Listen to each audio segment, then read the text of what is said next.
ഇന്ത്യയിലെ ഏറ്റവും വലിയ മാധ്യമ സംഘടനയായ ഇന്ത്യൻ ജേർണലിസ്റ്റ് യൂണിയന്റെ കീഴിലാണ് കേരള ജേർണലിസ്റ്റ് യൂണിയൻ പ്രവർത്തിക്കുന്നത്. സംഘടനയുടെ 24ാമത് സ്ഥാപക ദിനാഘോഷത്തോടനുബന്ധിച്ചായിരുന്നു KJU ജില്ലാ കമ്മിറ്റിയുടെ നേതൃത്വത്തിൽ അടിമാലിയിലും പരിപാടി സംഘടിപ്പിച്ചത്. ജില്ലാ പ്രസിഡന്റ് ഡോക്ടർ ബിജു ലോട്ടസ് പതാക ഉയർത്തി. യോഗം മാധ്യമപ്രവർത്തകനും കവിയുമായ അക്ബർ നേരിമംഗലം ഉദ്ഘാടനം ചെയ്തു. കേരള ജേർണലിസ്റ്റ് യൂണിയന്റെ 24ാം സ്ഥാപക ദിനമാണിന്ന്. മെയ് 1 ലോക തൊഴിലാളി ദിനം കൂടിയാണ്. പത്രമാധ്യമങ്ങളിലും ദൃശ്യമാധ്യമങ്ങളിലും പണിയെടുക്കുന്ന തൊഴിലാളികളുടെ ദിനം കൂടിയാണ് ഇന്ന്. ഈ ദിനത്തിൽ തന്നെ ഈ സ്ഥാപക ദിനം ആഘോഷിക്കുന്ന കേരള ജേർണലിസ്റ്റ് യൂണിയന് എല്ലാവിധ ആശംസകളും.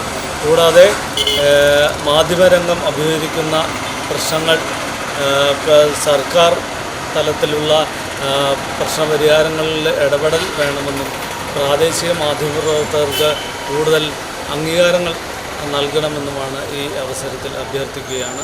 സംഘടനാ ദേവികുളം മേഖലാ കമ്മിറ്റി പ്രസിഡന്റ് CD ഗോപകുമാർ അധ്യക്ഷത വഹിച്ചു. മാധ്യമരംഗത്ത് 50 വർഷം പിന്നിടുന്ന സത്യൻ കോനാട്ടിനെ ചടങ്ങിൽ പൊന്നാട അണിയിച്ച് ആദരിച്ചു. KJU ദേവികുളം മേഖലാ secretary KM Sajeev, treasurer VR Sathyan, committee അംഗം സെൽവകുമാർ തുടങ്ങിയവർ സംസാരിച്ചു. സ്ഥാപക ദിനാചരണത്തിന്റെ ഭാഗമായി വിവിധ പ്രദേശങ്ങളിൽ സന്നദ്ധ പ്രവർത്തനങ്ങളും രക്തദാനവും നടന്നിരുന്നു. News bureau, Adimali.